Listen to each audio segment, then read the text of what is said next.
Salam dəyərli izləyicilər. Bugün təqvimdə 8 martdır. Çoxları üçün bugün sadəcə baharın gəlişi, çiçəklər və hədiyyələr deməkdir.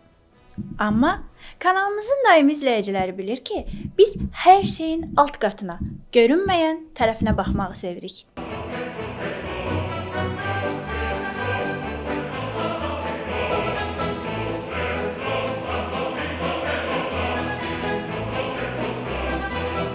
Bugün bir dəyişiklik etdik. Həmişə bu kürsüdə Məhəmməd Ağacamalovu görməyə alışmısınızsa, bugünün məna və əhəmiyyətinə uyğun olaraq təqdimatı mən, Həmidə Ağacamalova edəcəyəm. Çünki bugün qadının səsinin, qadının baxışının həlledici olduğu bir gündür. Bütün qadınları ürəkdən təbrik edirəm.